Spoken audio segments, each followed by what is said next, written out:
Bang. Yep.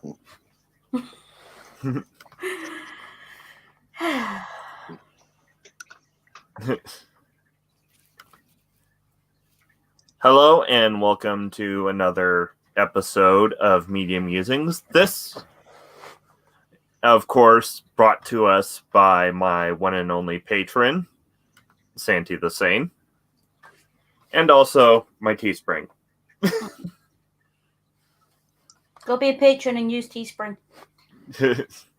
You have one more than I have, Ring. Oh, congratulations. Yeah. Well, it took me like 6 months to get one.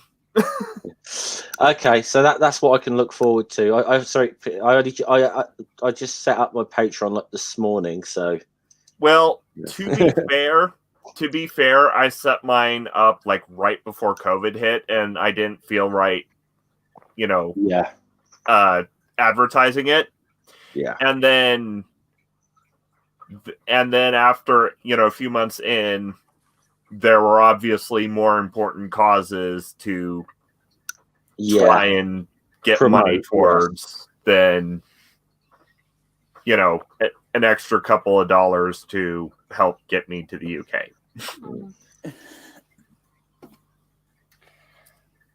But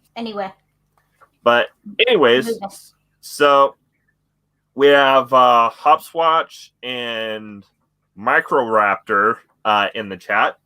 So hello to you two. And also hello to anyone who is lurking or maybe watching in the future. So this, and honestly, if I were on the ball, I would have put out like a poll or something last week. But I didn't realize that it'd be a good idea. And, I didn't think of it until like Thursday. And then I kind of was too exhausted. Yes. Microraptor. My shirt says, be queer, be immortal. From our discussion on Orlando. We've also currently we've just got transgender, bigender, gender fluid, and pansexual. But yeah, it's got this and then the relevant flag on the back. And of course, since I'm wearing it, you can't see it. But yeah. So anyways, if I were on the ball, I would have put out a poll that's like, do you consider A Christmas Story to be a Christmas classic? Yes, US. Yes, not US. No, US. No, not US.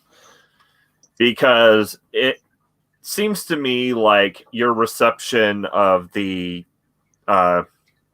movie, and I'll double check. I think it was like 1980. I think you were on 83, yeah. I think you were on the ball when you said it was. Yeah, it's a 1983 film.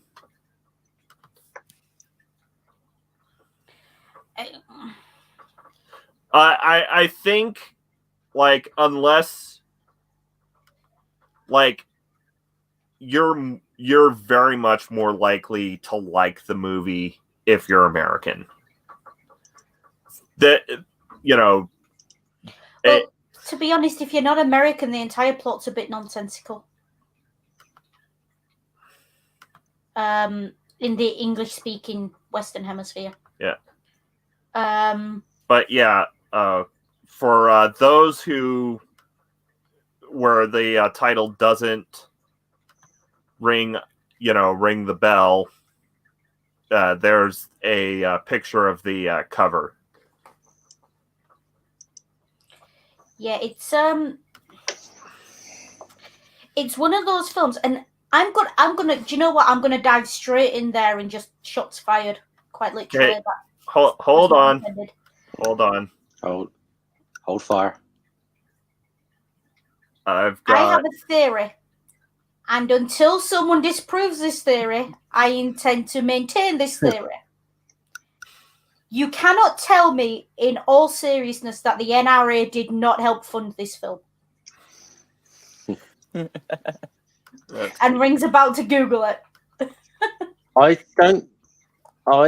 haven't found any evidence of that. I've got to be honest. I haven't found any evidence of it, but I'll put. I know that it's right up their street. I know that it's loosely based on a book called "In God We Trust, All Others Pay Cash." I know it's loosely based on that. My working knowledge of this film is entirely theoretical from having once read the Wikipedia article. Yeah. Okay. Yeah. Well, I'm catching that. I'll say your theory is plausible because the NRA takeover happened in 1977.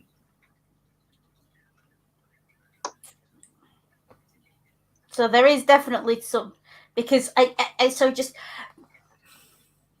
how do Americans put out films like this? Yeah. And genuinely expect the rest of the world to believe that you are capable of critical thought?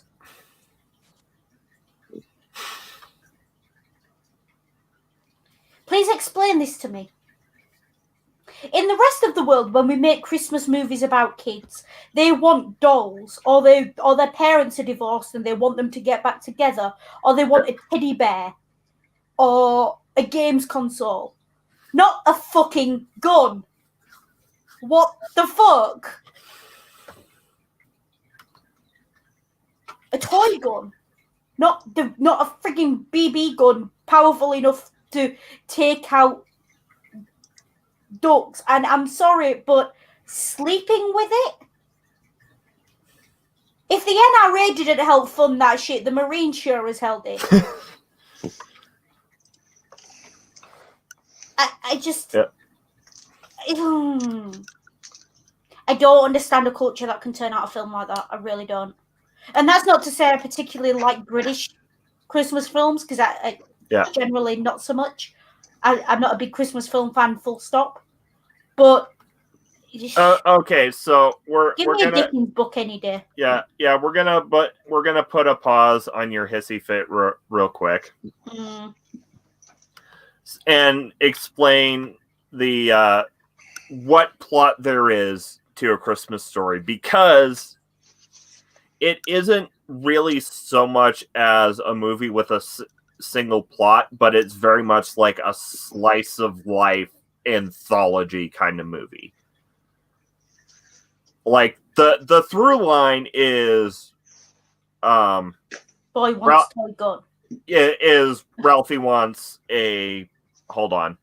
I'm gonna want a 22, what is it, an official Red Ryder carbine action 200 shot range model air rifle with a compass in the stock and this thing which tells time. Okay, hold on. I'm looking at the synopsis on IMDb. Yeah.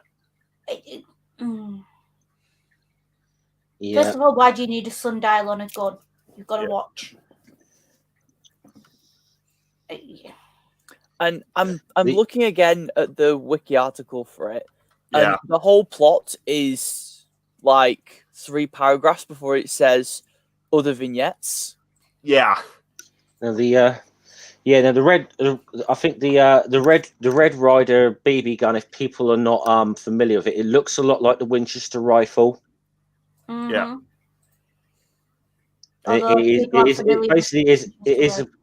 It is basically a spring action sort of air gun sort of thing with It's and it's a 22. It's not .22 caliber, I think. Yeah. Actually says here you can get it in a .177 cap, but basically it looks like even though it's like it is more like an air rifle than the BB gun and a lot of Yeah, it's pretty much an air rifle. Let's be honest. It's an it's an air rifle branded off a a well-known at the time radio show. Yeah, I mean, for my sins, I still do have an air rifle in the house, but that's that's fair. It's an air, it's. Now, You're not 8 years old? No. 6 years old? Nor do I imagine are you sleeping with it. No, I wouldn't have been given. Let's put it this way: I would not have been given an air rifle or even an airsoft gun for a water pistol, maybe. I mean, I wasn't even allowed one of them till I was about 8. Yeah. I think the first time I fired an air rifle, I must have been like 13 or 14. First time I fired an air rifle, I gave myself a black eye because I didn't know you weren't supposed to put your eye behind the eye right on the sight, and so I gave myself a black eye from the scope because of the recoil. You'll shoot your eye out. Yeah, no, I was I think I was about 11 on the backfield, and it was a friend's. Once and never again. I didn't like it. I was just like, what's the point of this? I mean, I still do have a gun cabinet in my attic from when I used to own a gun. So, and of course, here's the the big difference between American gun culture and the rest of the world, specifically British, because the panel is full of Brits. Should we just say American gun culture and sensible gun culture? You've got to realise as well, 2 of us on this panel are British and were born after the gun culture in Britain changed, and we've never known any different. At age 10,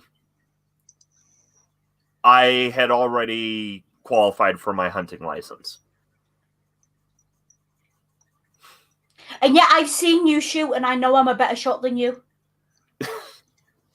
See, I've like heard people like say shit like this, or like I think Irish Swede was saying that at like 8 years old, his grandma sat him down and explained to him how important it was to respect guns. Yeah. I'm the one sat here holding daydream glasses in my hand, and I'm a better shot than the Mr. Qualified Hunter. Or, qualified hunter person. I mean, I suppose as far as the UK goes, because put a lot around my grandfather, who was very much a sort of country person, had air. I mean, he got rid of his shotgun when I was still very young. I mean, and he just kept it in the airing cupboard. I mean, now you would not be allowed to keep a shotgun. You've got to have it in a locked cabinet. And there's 2 separate licenses there's a firearms license and a shotgun license. They're 2 separate things. Now, I was licensed for a shotgun because I think the definition is of being smooth bored. And people, I've probably told people this before, but I used to do historical reenactments, the American Civil War. It's the only reason I actually owned a gun. I owned a musk, but it was qualified as a shotgun because it was smooth bored. Yeah. I mean, I'm aware that my dad owns a air rifle, but it's in a lockup somewhere, and I know that I think one of my aunties goes shooting, but the guns strictly stay on the shooting range. I think with like pistols, they have to stay on the shooting range now because actually owning a pistol, like a handgun in your house, that's it. Ever since Dunblane, that's been illegal. It's the one time that's I don't want to get too morbid in already, but this is the one famous school shooting we had in the UK, and as opposed to the one they have every 3 days in America. And pretty much handguns became pretty much illegal in the UK after. And I think you can shoot them at clubs with special, but you have to store them at the club. You can't. You can't take a handgun home. But even BB guns that look like pistols are really, like, you've got to be over 18. You've got to register your name. Where I live, I was looking at getting one to do just a bit of, I mean, literally a BB gun, not a 22. I mean, plastic ball bearing. Yeah. Well, you don't need a license in the UK for a BB gun or an air rifle. You don't need a license, but any decent shop will take your name down and. Let's put it this way: even picking up an air rifle or some, you can pick up an airsoft gun maybe off of a counter and no one's going to ask it. But anything like an air rifle or whatever, let's put it this way: you're not going to find it in the aisles at a Sainsbury's or a Tesco's, unlike you would at a Walmart in the United States. Yeah, I've been informed that's what's going to freak me out the most when I visit the US is the guns in shops. Yes, that is. I'm not exaggerating. I've been into a Walmart. Yeah. I've seen it for myself. Yeah. I had a full-on panic attack when I saw the guns in Walmart.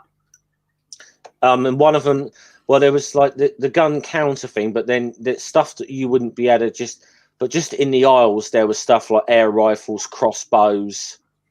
Yeah, exactly. It looked like frigging, I don't know what.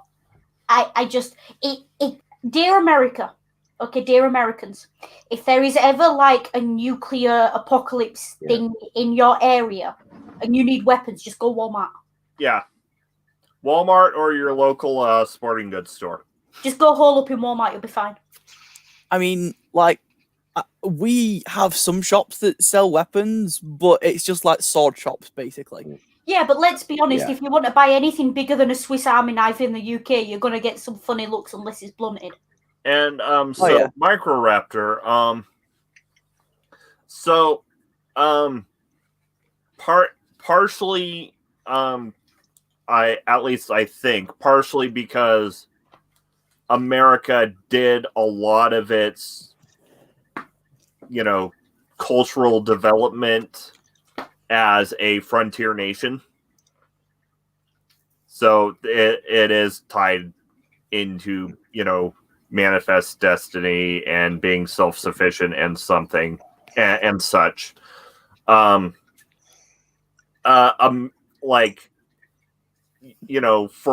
boys, your first air rifle or your first time going hunting with your dad, it's something of a rite of passage.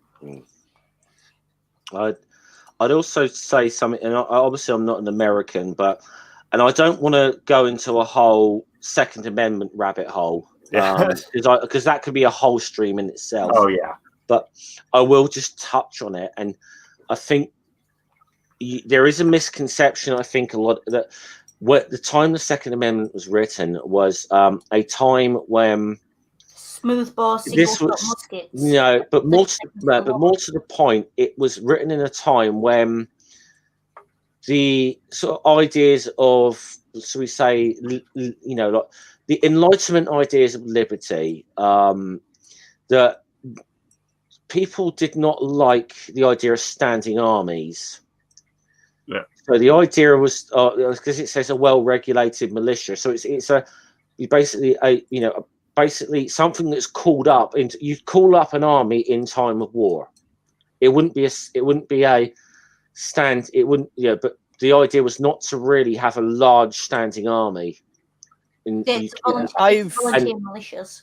Yeah, and that wasn't just solely in America. Even Britain, although its navy may have been quite big, its actual peacetime army was always very small, and they would go around recruiting like crazy when they had a war on. I've heard it said by Americans that a big part of being American is simultaneously believing that you have the strongest military on the planet and that you and a few mates can take them in the woods. Yeah.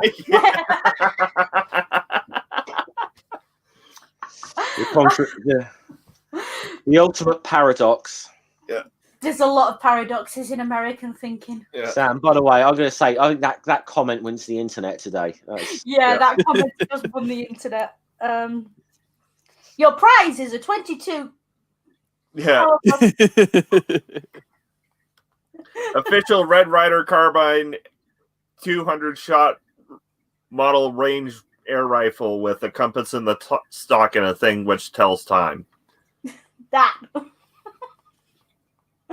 I just, yeah. Oh. Now, and well, the thing is, for the majority of the movie, you could easily just switch the air rifle out with a different object. It's a MacGuffin. Yeah. It's a very American MacGuffin. Yeah. It is. Also, I do like the fact that, you're saying the book it's based off the title of the book just says everything, doesn't it? Yeah. Also, I believe that book's like a memoir.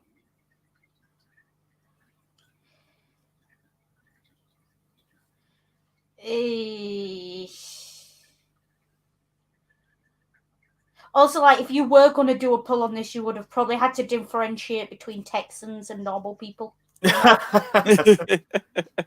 Well, I'm not a Texan, and I like it. Yeah, but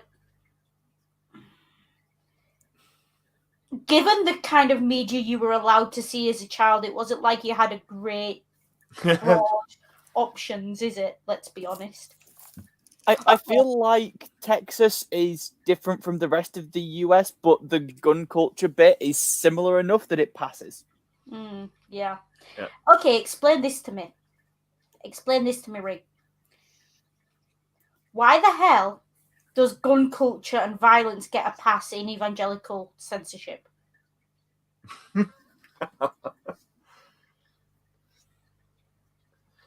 It depends. It depends on what you mean.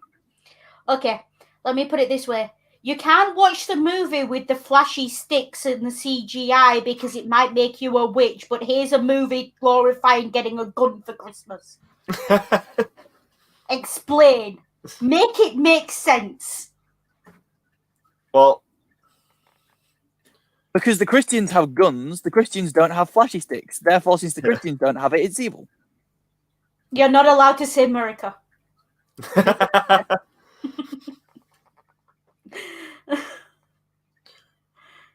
Well, if you gave the Christians lightsabers, then all of a sudden Star Wars would be a holy film. When I said I actually meant magic wands, but cool. Lightsabers too. I mean, either functions equally well. Yeah.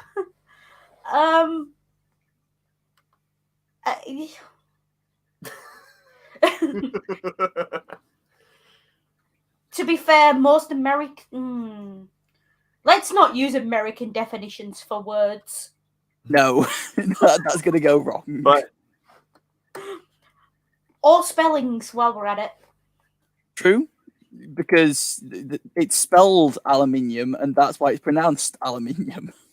Well, there is one thing about American spelling is it's really good for character limits.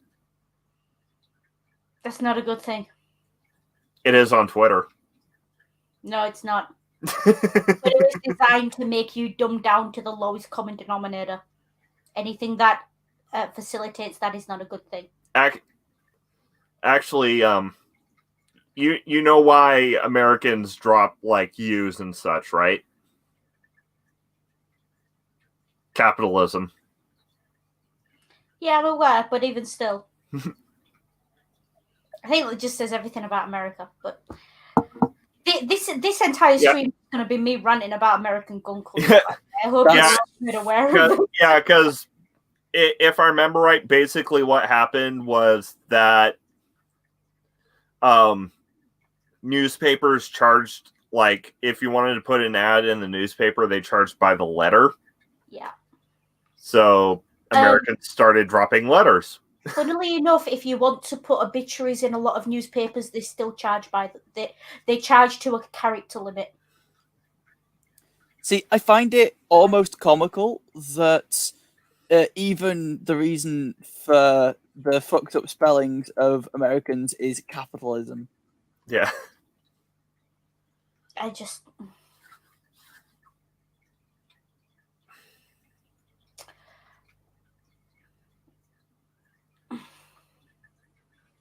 feel like capitalism, guns, and the church are three answers that, for most things, What is the would national apply. American religion? Yeah. Though Capitalism, guns, the church, in that order. though Yeah. A Christmas Story does have some slight aside snarky jabs at capitalism. Scummer's comment in the chat.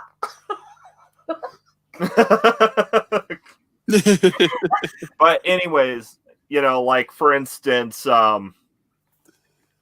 when Ralph, the Ovaltine vignette with the Little Orphan Annie decoder ring. So I know it was like the middle of the Cold War, but these gifts are really fucking aged badly. Actually, it was so the movie, Christmas Story came out in 1983. It takes place in like 1930-ish. It takes place like kind of Depression era, Yeah, which see why it appealed to an audience of 1983. yeah, let's see. So yeah, it takes place in like 1939 or 1940, which is why you see Wizard of Oz characters all over the place. Yeah, 1940s. Yeah. Because Wizard of Oz is acceptable, clearly.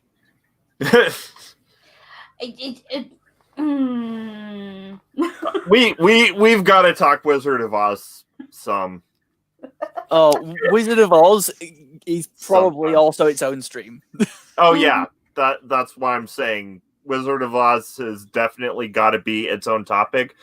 We brought it up last month, but I couldn't schedule it. I couldn't, in good conscience, schedule a discussion on the Wizard of Oz during Native American Heritage Month. Yeah, that's fair. That's fair.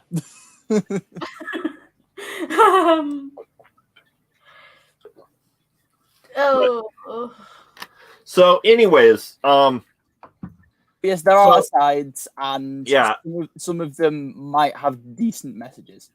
Yeah. So, yeah, it like I said, A Christmas Story is very much more a collection of vignettes rather than an actual like plotted movie. It's got the same sort of plot-wise. It's got the same sort of vibe as like Forrest Gump and which is it? Gangs of New York or Once Upon a Time in America that hops about in the time all over the place. It's got that vibe to it. Once Upon a Time is relatively time consistent, but hops between dimensions. But yeah, times. Either way, it's got that sort of weird. But yeah, it does a thing where it jumps. Yeah, it was definitely a trope in sort of the 80s, 90s. But it's a it's a slice of life, vignette story following a family in the weeks leading up to Christmas. See, I've not watched it, but from what I know of it, it feels like it might just have been better as like a short TV series of like individual episodes. It's.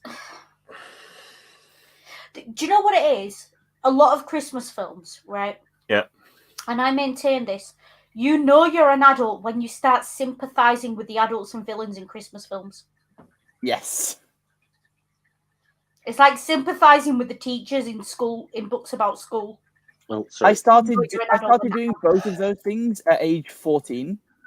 I was listening. I was trying to speak, and I realised I was still on mute. Okay.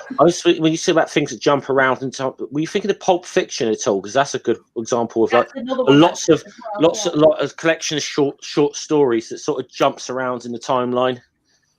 Yeah, they're all that kind of era, aren't they? 80s. So Ralphie doesn't get so spoilers for a movie that's almost 40 years old. But yes, Ralphie does get the air rifle, and it's implied that his dad bought it on the sly and hid it behind the behind furniture as a gift from Santa. Yes, because let's make the imaginary dude take responsibility for your shitty parenting. Yeah. Oh, come on. They do it with God all the time, so why not? I mean, it's not like humans have changed that much in that respect. See Elf on the Shelf. Yeah. Oh, God, don't get me started on that. That is nightmare fuel. We have 6 of them. To your children. We have 6 of them. Help. Ugh. I tell you what I'm going to do, how I'm going to help you, Sam. I'm going to buy you an air rifle. Then, but then Ralphie, goes out into the yard to try it, and shoots his eye out. But it shoots himself. It doesn't the I'm gonna call it the bullet, but you know what I mean. The BB ricochets and face. makes an icicle fall on him. Mm. I just. First of all, if you're gonna buy a child a weapon like that, why the fuck do you let them go out with it unsupervised? Yeah. Second of all, no, sorry. That can't be the first of all point, because the first of all point is why the hell would you buy a child something like that? So second of all, that. Third of all. I feel like the mother's the only person who ever displayed any common sense in this movie when she told him he'd shoot his eye out.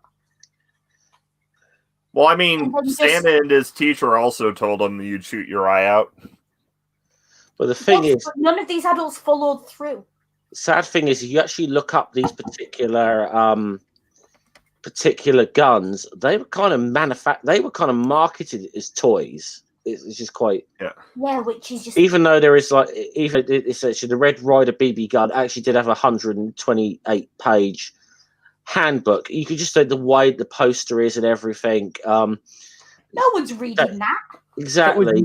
It was not marketed towards the audience it was intended for.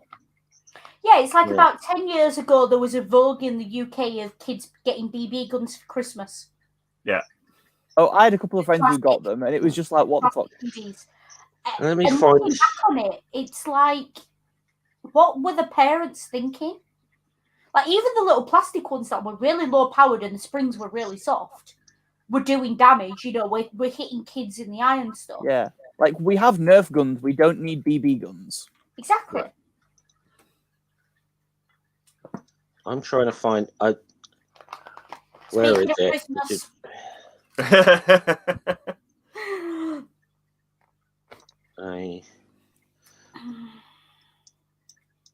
was trying to find.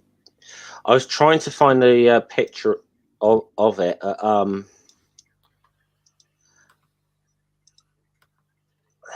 I can share.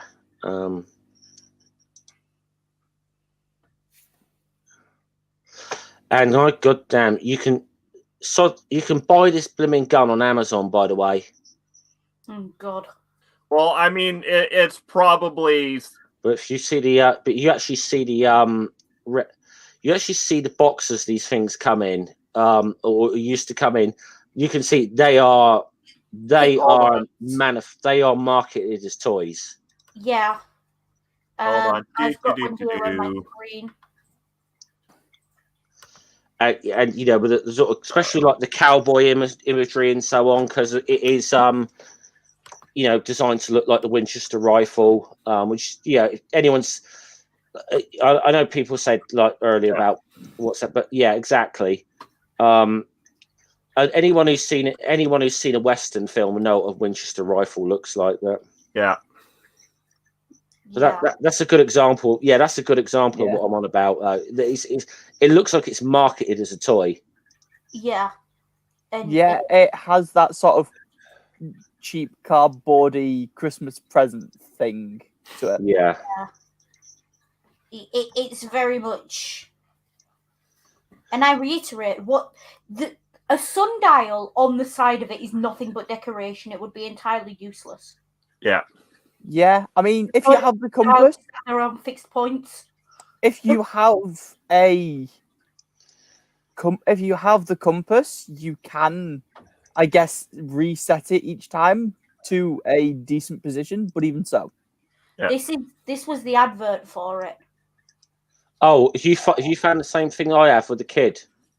No, I found an advert for it. Let me stop Yeah. sharing that and share this. That's an advert from the 1930s. I found something a little worse than that, but I'm trying to get it full screen so I can actually. Let me just try something here.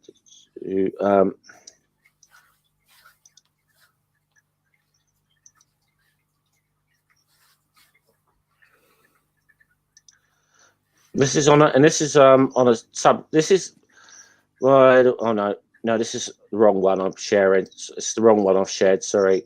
Okay. Let me try.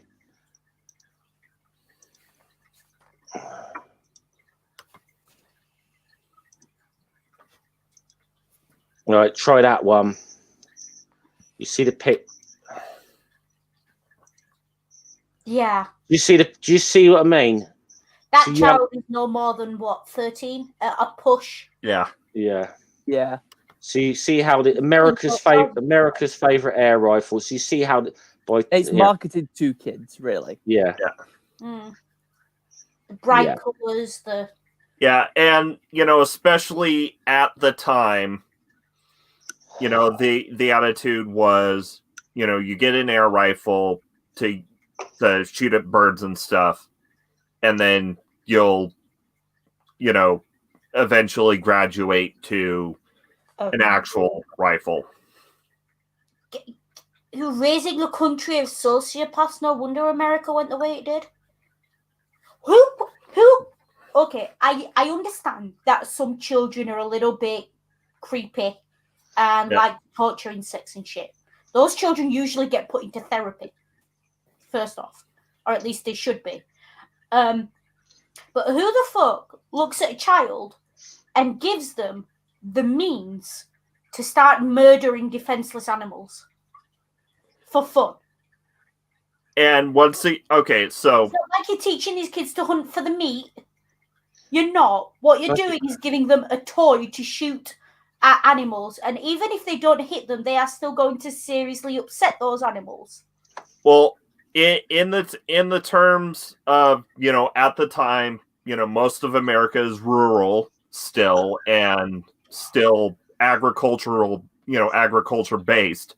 So the birds that the kids would be shooting at are birds that you want to keep away from the property because they'll eat your crops. Okay, I tell you what. You go stand at your front door, and we'll get someone who's 10 times your size to fire a gun at you and see how you feel while you're eating a sandwich, and see how that goes down. Do you know what I mean? Listen, I'm not a vegetarian. I'm not a massive animal rights activist. But if you're going to hunt, have the decency to honor the fact that you're taking a life. Yeah, I mean, even if because I will refer here to Danny, the champion of the world. Is it the Roald Dahl book? Where it's like they learned to poach, but they were like actually really hungry, and also it was a rich bastard's land. Yeah. Also, we have respect for the animals, not for the landlord. There's a difference. Yep. And so I think within that context, it would make sense. But even then, it's a bit of a no, don't shoot. That's A, not fair, and B, you'll get caught. And I just the idea of Because wait, if you're giving a child a toy, what you are telling them is that you are giving the message that using this is fun. This toy is used to kill things. This toy is used to distress animals. You essentially... And country's fucked, Ring. I just... That's fair. I have a disdain for giving children guns, though I think it could be argued that if you gave children blunted swords, that would be fine. At least they'd learn some skill. Yeah. Like, I gave my little siblings wooden swords and taught them to spar. Granted, the 6 of them still can't beat me in a sword fight between them. But Yeah, but how old are they now? 16, 13, 10, 10, 8, and 8. Right, you I weren't feel teaching them properly. I feel we're getting into like bad-tempered badger cat country here, where we could have a debate on whether dueling should be legal or not. Dueling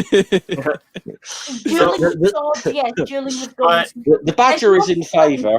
Shooting. Okay, I there's think- no skill in it. There's no fitness required. Oh no! I wouldn't mind. I wouldn't be as opposed to the dueling pistols of like the 18th century, where if you could actually kill someone with one of them, good, you know.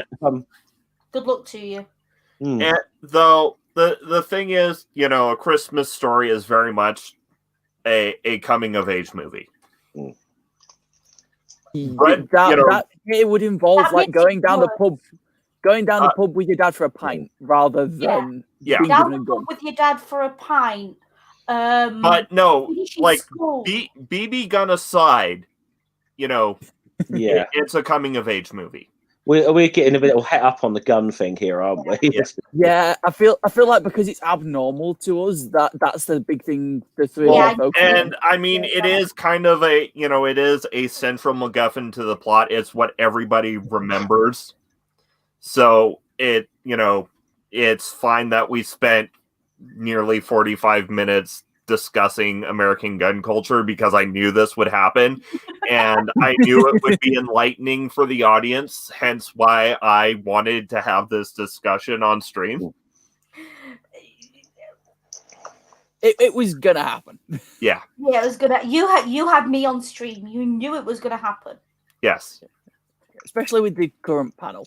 We all Yeah. have opinions, TM. But, you know, so, you know, even aside from the BB gun, it's very much a coming of age movie.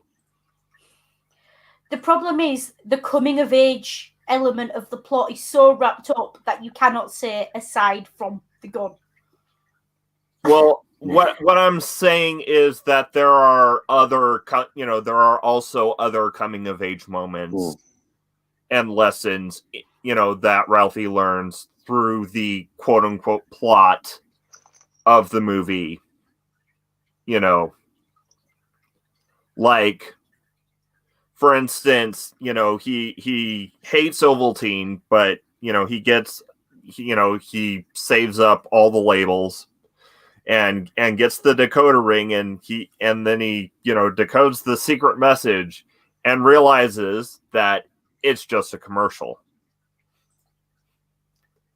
Of course it is, because capitalism. Yeah.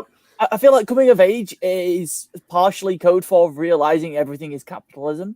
Well, and also, when, you know, there's the plot with him and Scott Farkas, the bully, who's, you know, terrorizing him throughout, you know, and his friends throughout most of the movie. Again, giving a bullied child a gun. Yeah, but well, and then, you know, we're getting near the end of the movie, and then Ralphie has that moment where he stands up for himself, and then, you know, and, you know, his friends go and get his mom, and he thinks that he's going to be in trouble, but she, you know, gets him some ice for his black eye. Now I remember that where I've seen this movie, Ring, because I've seen this clip where he beats the shit out of this bully. Yeah. Now I remember I was trying to picture this all the time. I know I've seen this. I know. Yeah. I remember that clip very well. Mm. And he So really beats the crap out of this bully. Problem is, it's the undercurrent. I mean, don't get me wrong. Power to the kid for beating the crap out of the bully. Yeah. I'm going to argue that. But the pure toxic masculinity of this film, it, from beginning to end, and I don't just mean the gun. I mean even the bullying, the violence, the whole thing is just so American. Yeah. I don't understand how to explain why I have this visceral reaction to this film. And also the scene where he gets out to help his dad change the tire when they go Christmas tree shopping. I just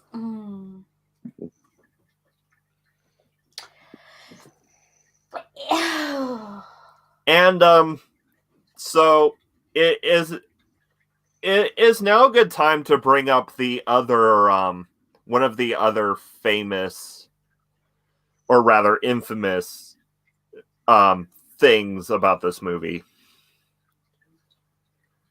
I mean, you've already had me ranting for 40 minutes. What's another 40 minutes? Yeah. The major award that Ralphie's dad wins.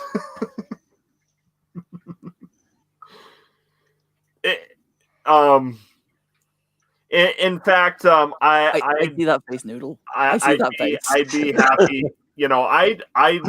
I'd be willing to say that the lamp is more a symbol of this movie than is more strongly associated with this movie than the air rifle is.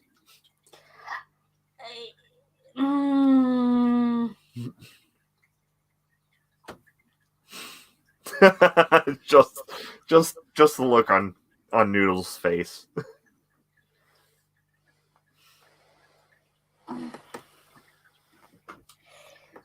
This,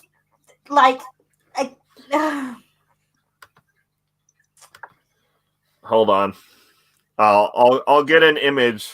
I'm aware of what it looked like. I have a question of something I think I've heard, but I'm not sure. Something about the kid literally having his mouth washed out with soap and water. Oh yeah,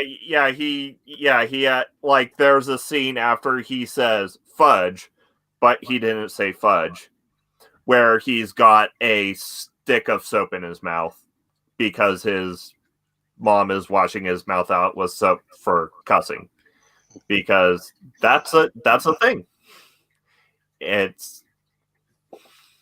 It was a thing. It still is a thing. See, that's just sort of a meme, I think. Yeah, I don't think I've ever known anyone in real life who's really done that to their child. Anyhow, you tell me, my mother-in-law, we're going to have family ructions this year. Let's see. But so this is we were threatened with it, but it was never actually done to us, or it was never actually done to me. Yeah, this is the major award. Especially because this film is based in the 30s, that just gives me Buchenwald vibes, and nope. Yeah. Oh. Yeah. Yeah.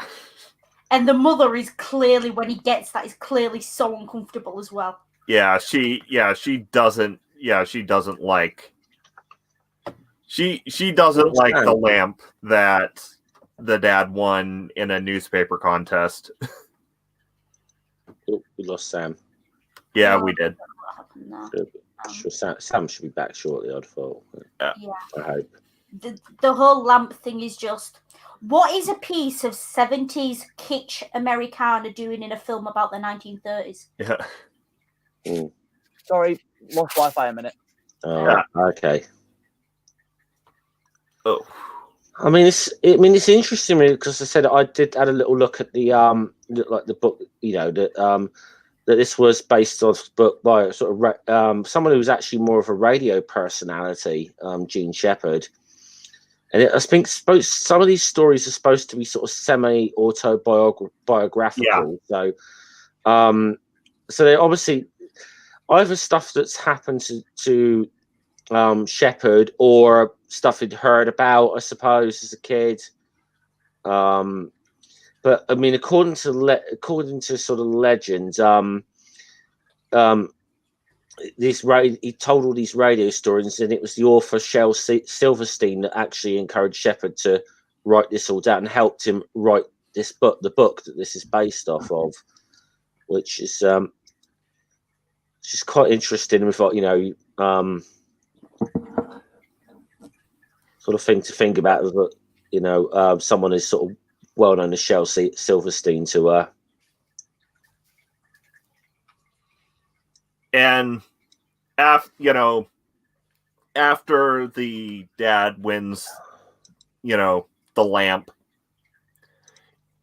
there's a bit of a Cold War going on between the dad and the mom, because the dad wants to display it for everywhere to see, everyone to see, because it's a major award.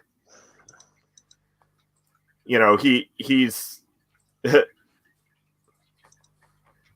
Sam was so horrified by the lamp they jumped out of stream. He's proud of the major award that he won in this new newspaper contest, while the mom hates the lamp for the tacky, debauched thing that it is, and wants it at least hidden away. See, I feel like that is another very capitalism thing. Maybe that's just me. Also, the whole... I feel like that is a bit of a thing of the whole... That feels very participation trophy almost, if that makes sense. Yeah. And after this, a little bit of this back and forth, the lamp gets broken, and supposedly on accident. And let me tell you something. It was not an accident. Nope. There's no way that's an accident.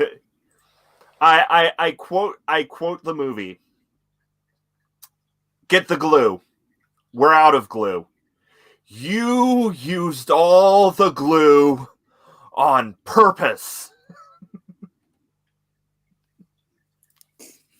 Oh no, we've nothing to fix it with. Whatever shall we do? Throw it away. Yeah. Yeah. I mean, I'm all for, I'm quite okay with particular erotic art, but a little taste, please. Yeah. Well, and there's erotic, and then there's bad. Yeah, there's erotic, and then there's tacky and debauched. It's not even debauched. It's not even good enough to be called debauched. It's just tacky. And I mean that's kind of the whole joke with the lamp, is that he's so proud of this tacky, worthless thing because he won it. Yeah, like father, like son. Yeah. And that is actually a fair point, because if I remember right, it's placed fairly concurrently with the Little Orphan Annie decoder ring vignette.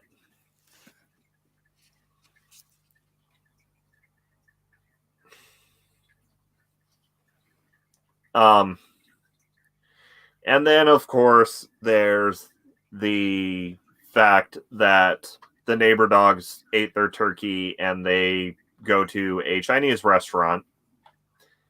And that's about as much as I'll say, because it's a 1980s movie that is set in the 1930s/40s.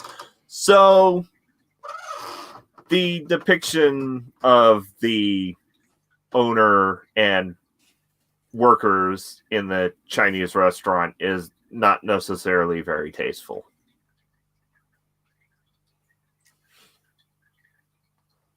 Yeah, I mean, Yeah. I mean, it is of its time. Yeah.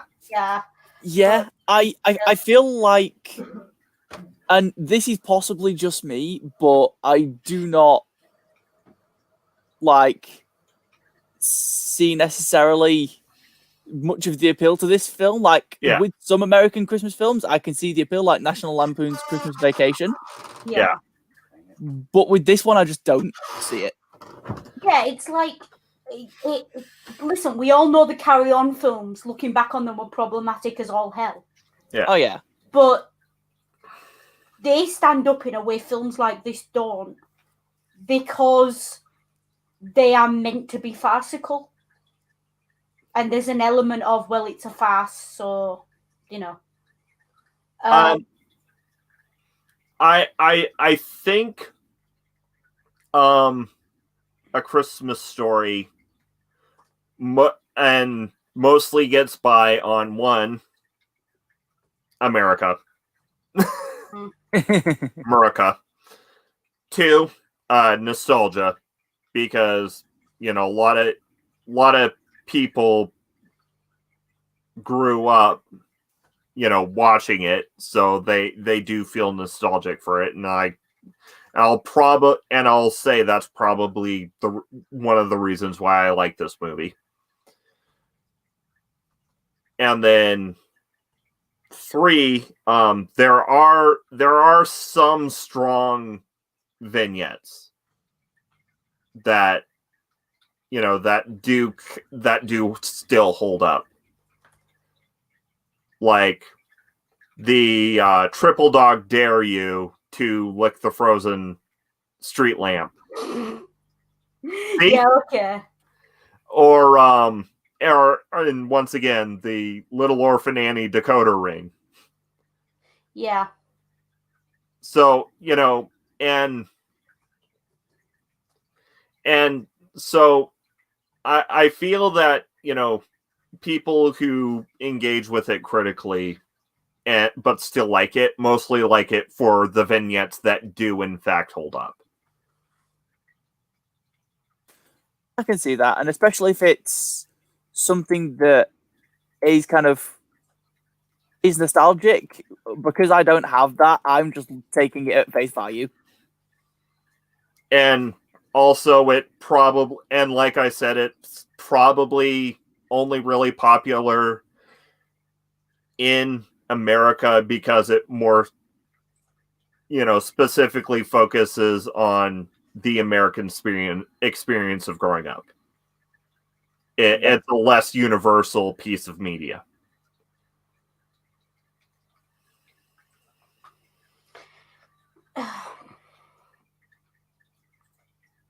I think you have to, as with most things that rely on nostalgia, I think it's something where you kind of have to start acknowledge that there are going to be problematic elements. Yeah. Yeah, and not only that, with nostalgia as well, you have to have lived or at least idealized something like it in order to appreciate nostalgia. Yeah. Like, or at least lived in a culture that idealizes that concept. Yeah, or it's very difficult, or if it speaks to an experience that you are connected with it. Like, I still laugh at the soap bit because my mouth was washed out with soap growing up. Of course it was. Yeah. See, I never actually had that, though I did once accidentally put soap in my mouth. Yeah. That wasn't pleasant. Yeah, smack in the face once, but that's kind of different. Oh yeah, and Brain Bug does bring up another another good vignette. Oh, is that actually a thing? Yeah, when the scene when they go to see the mall Santa, and the mall Santa is like it's the end of the day. He wants to hurry through the line so he can go home. So he starts being purposefully like over obnoxious to just get through the line as fast as he can. See, my parents tried to take me once to see Santa. Yeah. I think I was about 9, and there's not many of them around. Which one did you go to? The one at Trafford? No, local shopping centre in Bradford. Ah. And it was an experience. They never took me again, so I can only presume my reaction put them off, considering I started screaming. I was far too old to be screaming, but I didn't want to go anywhere near this person, and I kicked off, and I caused a scene. They made me do it, and then when we walked away, I was like, I'm never doing that again, and you can't make me. And they didn't. Yeah. We went to see the Rudolph and the display every year, but they never made me talk to Santa again. Also, I think it made them uncomfortable when I told Santa I wanted new organs for my mum. So, Yeah. See, the thing with the thing with that sort of Santa is that my main experience with it was my head teacher at primary school dressing up as Santa for the stupid school fair shit that went on around. Oh god, yeah, school plays and shit, yeah. Yeah. And so that was my main experience with someone dressed up as Santa, was my obnoxious head teacher, and it was really obviously him because he was shit at doing voices.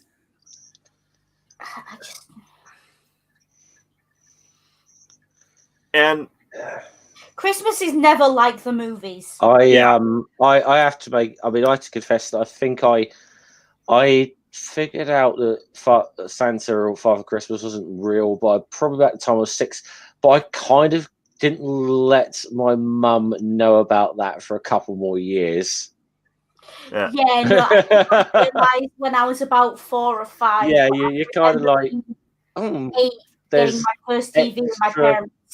There's extra presents involved here if I keep my mouth shut. Yeah. See, I was brought up being taught that the Santa figure was antithetical to the true meaning of Christmas, and so I was always taught that Santa. Wow! You really were in one of those houses. Yeah, and so at my dad's house, I got ones that were from Santa, i.e., my dad and stepmom. Yeah. And around the siblings that were on my dad's side, I was supposed to keep my yap shut about that. Yeah. But at my mum's house, it was always Santa is not real, and you should always acknowledge that. I always wondered why. I always wondered why, like, because the elves were supposed to make the toys and whatever every year. How it was that the elves seemed to work for Hasbro because I got GI Joes for Christmas. See, the elves deserve their union rights. Oh, my little sister. Damn it! I'll try and find it, Hissy. All right, I will try. But I wrote a poem a number of years ago. But maybe we can do it off stream because I don't think it really relates. But it is about the elves and the reindeer going on strike. I think that because I do have a fairly interesting take on Santa, but we could probably do a whole stream on the concept of Santa. Yeah. Now to try and sort of bring it back, as a bit of an anecdote, the other year my little sister asked me why I don't just ask Santa for a car since he can make them and they're expensive. And I feel like that's part of the whole consumerism thing of Christmas that people don't like to acknowledge, but very much exists. And it's probably quite blatant in the film, let's be honest. It is. Yeah. Well, I mean, it opens on Ralphie looking at a window display in a toy store. Yeah. Is there a stereotypical church scene in it? Given I've not seen the film, so I wouldn't know. Oh, there actually aren't any church scenes. I'm impressed that that was let fly then. Because even like Home Alone had church scenes. Yeah. Yeah. Well, the best Christmas movies don't involve a church. Are you referring to Die Hard? Absolutely. Hey. I will die on that hill. I'm sorry. At one point, I think my stepdad got given a Christmas book, and it was just Die Hard. Well, my Christmas jumper actually says, "Now I have a machine gun." Ho ho ho. Nice. Okay, hold on. So I'm gonna do a thing. Do.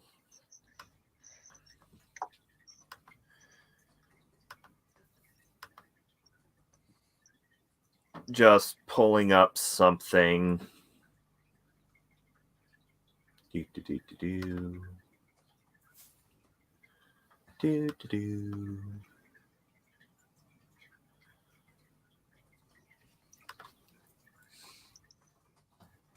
Something Microraptor just said in the chat, Home Alone 2 had Trump in it. Yes, and that's why I thought Trump was a fictional character that people were taking the piss when they said that he'd been elected.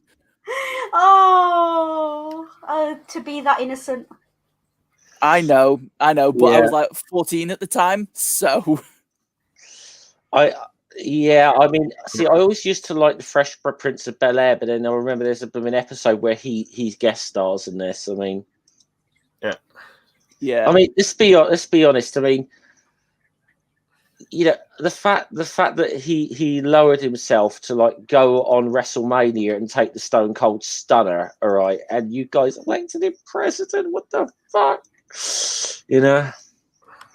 Yeah. Yeah. I mean, in fairness, we have a politician that is Farage, but still. Yeah. Okay. Almost ready. Oh, that.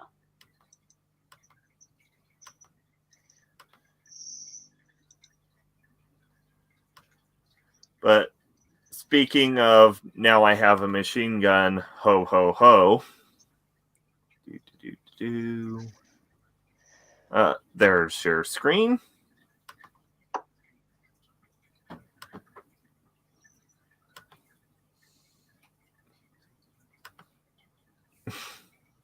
The thumbnail from me reacting / responding to a War on Christmas essay that I wrote when I was still super fundy. A War on Christmas, bloody hell. Yeah. Yes. I heard Christmas is strayed from the past, but never War on Christmas. Ring, we have to do a stream where we actually, if you still got that essay, we'll have to do a stream with all of us where we can sit down and debunk your essay. Just That's going to be saying. a 200 streamers stream, Ring. Yeah. Nice and humiliating for you. Well, that being well, I also do have the I also do still have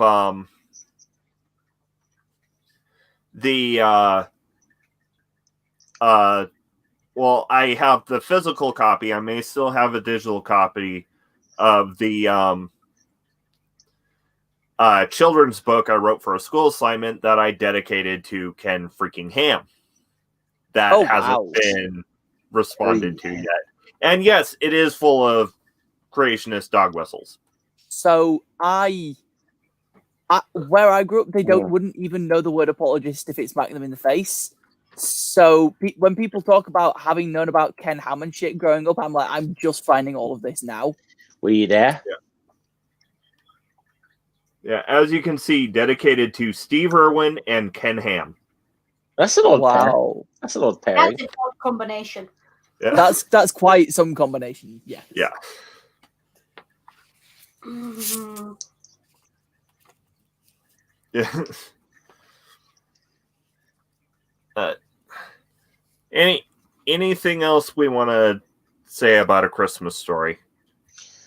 Whilst I was sort of out of the room, I mean, it's not really, as I said, in Britain, this isn't really one of those movies that's going to get brought up as a Christmas classic, in all honesty. Yeah. I think this is it's been touched on, this is very America sort of centric, this movie. Yeah. Um, It's one I only know exists because I have American friends. And as I said, it's not really that well known here. It really isn't. Especially since based on the timing of the movie, it's heavily implied that this is the last Christmas that Ralphie has with his father. Yeah. Yeah. It's implied that Ralphie's father got drafted and died in World War II. It'd be 1941. Yeah. So it's yes, as I said, it's very obviously very. And I said I was pretty sure I'd seen this or at least seen bits of it, but I was trying to. It wasn't until you mentioned the bully scene that I was like, oh yes, no, because I remember. But even that, it was like a little darker than what you'd expect because it starts off as you just see like, hey, it's a great thing. Ralphie is finally standing up to this blimmin', but then as it goes, you realise that as it goes on, he's beat this kid half to death. Yeah. And you see the blood pouring. Yeah, it's like, whoa. And suddenly, this is a little darker than. Well, and also I think that's part of the reason why it's maintained its popularity. Because it is darker and sharper than most Christmas movies. Because most Christmas movies are, holiday cheer, heartwarming, happiness. And this, the family is barely functioning. And it shows, when Ralphie and, the bully get into a fight, it does show blood. Yeah, what's the age rating on it if you were to go out and buy it? I think it's like PG, maybe PG-13. I think it may just be it may be PG because of when it was released. Let's see. Yeah, I mean, it might have a different rating in the UK to what. Yeah, because I know US and UK rate things differently. Yeah. Let's see. It says it's PG rated in. Yeah, it's PG. Yeah. At least in America. I think it's probably rated PG in the UK. I would imagine, which is because we ours are a bit different. We have Universal PG 12, where we have this thing called 12A, which is effectively PG-13, which is what most films tend to go for. It's like 12. You could see it as 12, but if under 12 accompanied by an adult, so it is kind of PG-13. With 15 and 18 is what we have.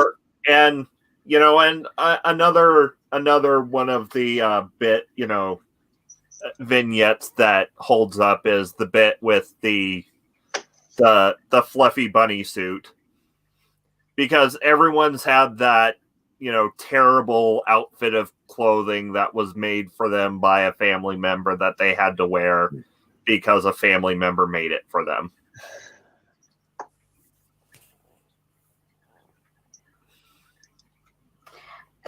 See, I've only once had a family member make me an item of clothing. I think I wore it twice. Yeah. I've never had family really make me items of clothing. Yeah. I feel like I dodged a bullet. Yeah. Yeah, my nana tried knitting cardigans, but then Reynard kicked in and she can't. Mm-hmm. Though, to be fair, most of the stuff that gets made, most of the clothing items that get made for me are made by my mom, and she's actually somewhat sensible. Mm. At least in terms of crafting. Yeah. It is rated PG in the UK, yes. I've confirmed that. It's on the British Board of Film Classification site. Contains mild violence and language. But yeah, basically it's, it's not your usual holiday fare, and was fairly we are starting to get more, like Christmas Vacation, Bad Santa. We are starting to get some of those like more satirical, darker, not as happy Christmas movies. But A Christmas Story was kind of ahead of its time in regards to that. So that's possibly another reason why it maintains its popularity, at the very least in the US. That makes sense. Yeah. I mean, any final thoughts? I will probably not be watching the movie. Yeah. Fair enough.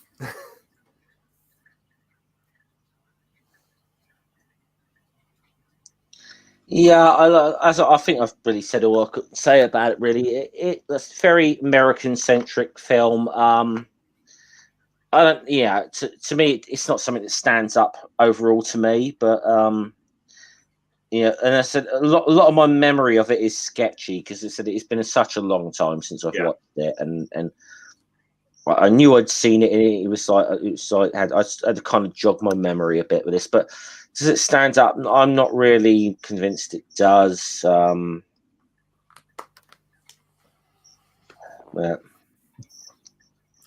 And one more thing, America, grow up about fucking guns, for goodness sake. For God's sake. Also, just for the record, we've gone for nearly an hour and a half. I haven't even scratched the surface of my thoughts on guns and gun control in America. Yeah. We just had to hear the entire rant. You got the abridged version. Yeah. But continue. Yeah, didn't I do like an hour once on why high velocity multiple round military style rifles are not covered under the right to bear arms? Yeah, I think so.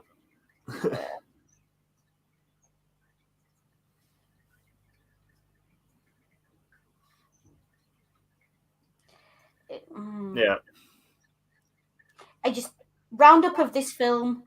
If you're American, enjoy if you like. If you're not, don't bother. Yeah.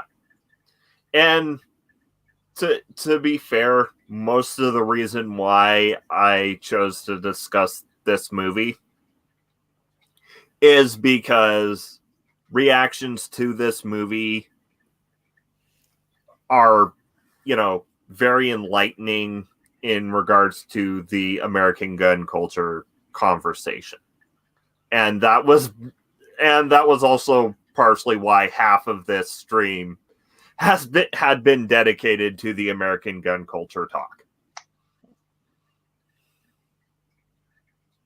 That makes sense. I think because it is so culturally American, being un-American and seeing it, the what the fucks of it tells volumes. Yeah. One way I'd maybe suggest like viewing it as someone who is not American is like if you're in a course on understanding America, or if you're doing like American studies or something, watch A Christmas Story as supplementary. I managed to get through an entire American Studies undergraduate degree without having to watch this movie. It's entirely optional. Yeah. Saying. But put But yourself. I'm saying it may be helpful as supplementary material. Oh yeah, no, definitely, it'll give you a great insight into American mentality and culture, but Yeah. you really don't have to. Although, if you really want to torture yourself, just go the whole hog, watch this, and then watch the Green Berets, and you're done. You know everything you need to know about America from those two movies. Well, that and visit for Thanksgiving at some point. Just Google Thanksgiving and look at the plates. You won't be hungry for a week. Yes. Fair point.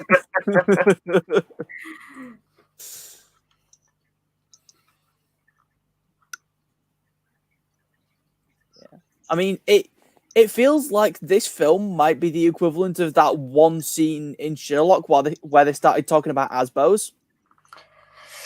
Where that's a very British thing. Oh. And it's certainly not a perfect analogy, but it's a bit of that's a British culture thing. Don't forget to hug a hoodie this Christmas. Yeah. Ooh. I can't believe I just said that, but yeah. I can't believe you just quoted David Cameron. Yeah. But yeah, so TLDW, too long didn't watch. Like A Christmas Story is great if you're American, or if you want to understand, or if you want supplementary material on understanding American culture and the American zeitgeist. It's basically too American for the rest of the world. America is too American for the rest of the world. Get on your feet, Yeah. please. I was given the term the other day that things like that are violently American. Yeah. Wow, that is violently American. Yes. Yes. That's that entire movie summed up. Wow, this is violently American. Yeah. And with that, let's go ahead and move to shilling. So, Jeff? Okay. Obviously, got my channel, whatever. I'm just going to post something in the private chat. I'm going to ask someone who's got a wrench to share in a second. But yeah, next, what have I got planned? Yes, next week it'll be on my channel, Noodle and I. Asterix and the Black Gold next week. Ooh. Now, I will just warn you now, it is a PDF job again. I've just found it and downloaded it, so I'll have a proper read for it later. So it is a PDF job again. And yes, Ring has very kindly put it in the live chat there. I do now, in fact, have a Patreon. I just literally set that up today. I don't quite know exactly everything I'm going to do with it at the moment, so be patient with me. But I have had one or two people asking me, sort of suggesting to me that I ought to do this or something. So I'll set it up today, and we'll see where we go from there. But obviously, if you're not subbed to my channel, please do. It all helps us out. And go and watch the Asterix streams that Noodle and I have been doing for the past few months. They're really good. Yeah, we have been enjoying them. So do watch them, catch up, join us for the next one.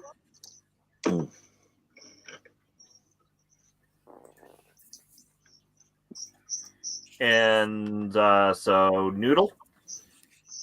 Pretty much everything I do with Jeff has been mentioned. Yeah. I'm also on your channel all the time. Like those are where I hang out. Those are the places I hang out. Ring's channel, Scummer's channel. I also have a Redbubble. So if you want your #HissyFit merch, you can now get that. Let me see if I can copy a link. And there's some other bits and pieces I've been making up there as well. Drop the link in the private chat for Ring there if he wants to have a look. I think Oh no, Amiga Nuts doesn't have your Redbubble in their list of links yet. No, they don't. It's because it's only about a week old.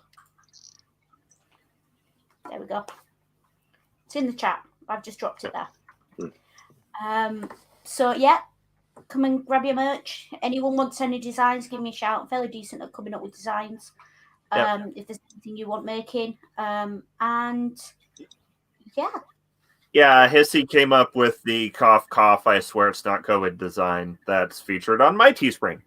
So there you go. Go to their Teespring too. Sorry. I know who I need to talk to about merch now. Then, Yeah. if I go down, because that's going to be the next thing I'm going to have to look at. Yeah. Yeah. And Sam. So I am during this stream is the time I was supposed to be working on the video that I'm releasing next week. And if I keep procrastinating, it'll be sometime before the new year, but fingers crossed next week. And then, as usual, I scream into the void on Twitter and I have my YouTube. Yeah. I'm going to ask again, does the void ever scream back, Sam? Yes, increasingly frequently these days. Fun. Normally And, it's screaming about Donald Trump, though. Not so fun.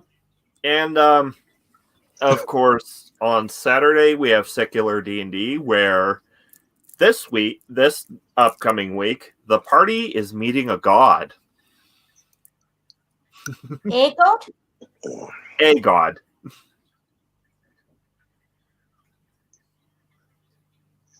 And I may decide to roll really low on my Arcana check and not recognize it for what it is and deny it exists. and on Sunday, Media Musings, don't know what it is, what the topic will be, but Wizard of Oz is a Christmas film in the UK. So's The Great Escape, though. Come on. Yeah. Do we want to do Wizard of Oz? Well, I think we need to be a poll here: Wizard of Oz or Die Hard. Oh, Die Okay. Hard. I'll put out a poll, and Yeah. also, I am currently 49 away from the embarrassing story stream, so get people to subscribe to my channel if you want to see me tell embarrassing stories about myself. There are many. I have them. And with that, taglines. Sam? Communication is key. Noodle? Take care, be good, and as always, if you can't be good, be careful. Scummer? Going to hell in every religion. Salute. And remember, indoctrination is a hell of a selfie stick, so don't choke on it.